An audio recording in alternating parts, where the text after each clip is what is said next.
If I had to attribute my improvements over the last 2 years to one specific change, I think it would be that I became process-oriented over goal-oriented. So in this video, I will explain the difference between being goal-oriented and process-oriented, and both why and how you should deliberately apply this to your life. I had already made the shift in terms of my actions before I read this book, but I think what made me think about this along these lines more explicitly is the book Atomic Habits, and in particular the quote, "You do not rise to the level of your goals, you fall to the level of your systems." It's just a simple quote on the surface, but I think the mindset and the implications it has run quite deep. Being goal-oriented means that you have one specific goal that you're kind of focusing on and you're working towards that, and that is what drives you.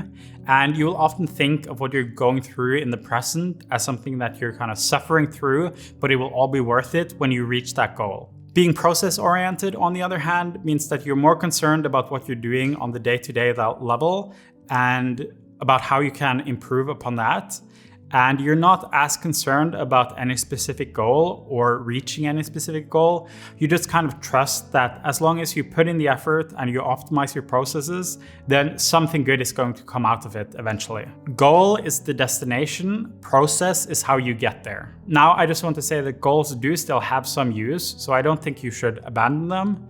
Goals are important for setting a direction in life, like what you want to focus on. And I think if you have a goal that is really important to you, like a really strong sense of why, as I talked about in a previous video, then that can also be an important part of what propels you forward. But there are several reasons why you want to make a conscious choice to focus on processes over goals. The first reason is that if you don't make the conscious decision to focus on processes, it's not going to happen. When you first decide you want to do something, you kind of envision what the best case outcome is, and that becomes your goal, and that becomes your motivation for wanting to do it. So if you don't do something actively to counteract it, then your main driving force will just be working towards this potential outcome. But on the other hand, if you do focus on the process, that does not mean you're going to lose interest in the goal. Like, if you had a goal of becoming rich and then you start a company and you instead focus on the process, that doesn't mean like you no longer care about money. It just means that that is not the driving force behind what you're doing, and that is not what brings you happiness. Another reason why it's important to focus on the process is that I think you need to do this to allow yourself to be happy. A goal is generally fixated on some point in the future, and it often comes with a lot of baggage where you feel like you're going to suffer through in the present, and then until you get to the future where you will have fulfilled your goal and then you can be happy. And the problem with this kind of thinking, well, there's a lot of problems with this kind of thinking, but I think the main problem with this kind of thinking is that happiness in the future is a lie. You're never going to be able to be happy in the future. The only way you can be happy in the future is by learning to be happy in the present. I do think there's just some metaphysical truth to that point, but even disregarding that point, there is countless examples of people who are just chasing some level of success and they think when they reach it that they're going to be happy.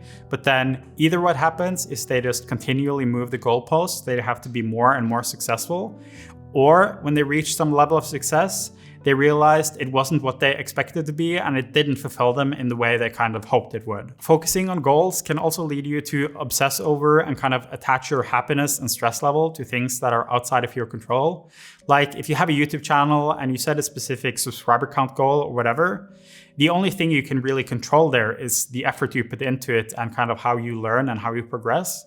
You can't force the subscribers to come, and there's a lot of luck involved here. So if you attach your happiness to those kind of numbers, you're kind of setting yourself up for unhappiness, at least some part of the time. But if you instead attach your happiness and your fulfillment to the effort you put into the channel and the effort you put into your growth in that area, then you have a much more reliable way that you can kind of put in the effort and then feel good about what you're doing. Now, to be clear, allowing yourself to be happy does not mean that you can't or shouldn't trade off short-term gratification for long-term success. It just means that you should learn to love the process of doing that instead of kind of suffering through the process of doing that and thinking that it's going to be worth it at some point in the future. It is completely possible to learn to get a deep sense of joy and fulfillment from sticking to your commitments or putting a lot of effort into something difficult. And that can be true even if it was very hard to do and there was no enjoyment in the moment. But I think an important part of being able to do that is that you see the process as something that you're going to enjoy, not something that you have to suffer through. Just focusing on your goal and reaching the result is generally not going to lead to any lasting changes. Like if you want to lose weight and you want to go on a diet and you just grit your teeth and kind of get through it and suffer through it and you don't get any enjoyment out of it, the only thing that drives you is the goal of hitting that weight. As soon as you hit the weight, you will just be like, okay, now I'm done with the goal, I'm done with dieting, and then you will revert back to your old behaviors.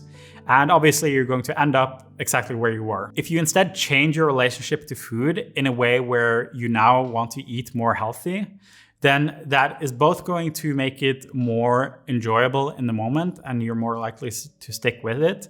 But also you're not going to just abandon those changes as soon as you hit some weight goal, because it's now kind of become part of who you are and how you eat. This is also true on a more meta level, where if you're only focused on the goals and reaching different accomplishments in different areas of life, then I think that somewhat limits your ability to improve as a whole. If you focus on the processes, on the other hand, then I think you're much more likely to find different areas that are more generally applicable and be able to take what you've learned in improving one area of your life and apply it to a bunch of other areas. So insanity is doing the same thing over and over again and expecting a different result. And this is not attributed to Einstein, but it's still a pretty good quote. This is one of those realizations I had, which just kind of hit me like a ton of bricks out of nowhere.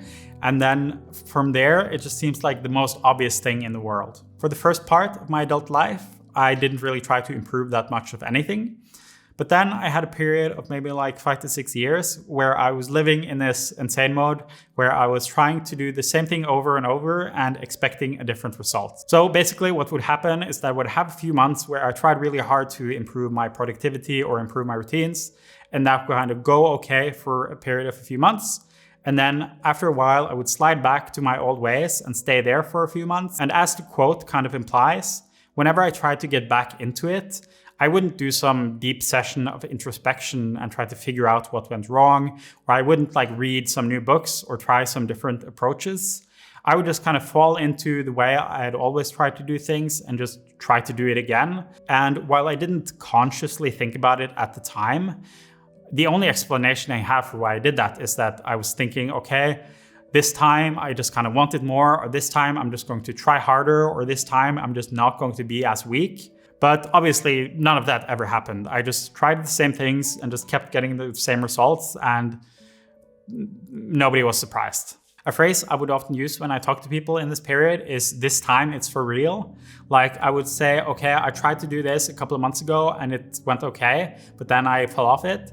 But this time it's for real. Like it wasn't for real last time, but this time I'm actually going to do it. While I did experience some tiny bit of progress these years where I would kind of come back after a setback slightly stronger most of the times, when I really started to see like a significant rate of improvement was when I started to, instead of just trying the exact same things when I failed, I would try different things and I would think about what went wrong, and I would think about what I could do different or how I could preempt these things that went wrong. I do still have setbacks and good and bad periods as I used to, but the difference now is that when I have a setback, I try to learn from that and figure out what I could have done differently to get a better result, instead of just banging my head against the same wall. And the only difference between the different attempts is that I have a slightly thicker skull each time. Goals are inherently finite. You're going to reach the goal, and then when you have reached it, your improvement kind of just stops until you find a new goal.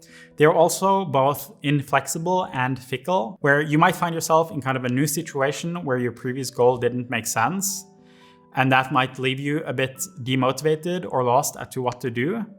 And you can also end up in a situation where you have a goal that isn't really that important to you anymore, or that you don't really want to do, but you feel like you have to keep pursuing it and you have to complete it, because if not, you're kind of giving up.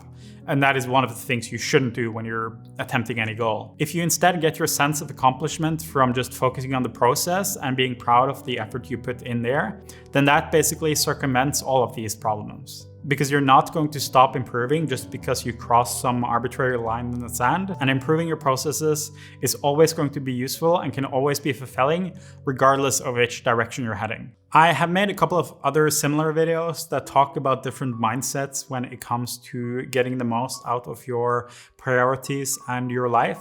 So if you enjoyed this, I'm going to link a playlist somewhere here that has those similar videos. Thank you so much for watching, and I will see you next Wednesday.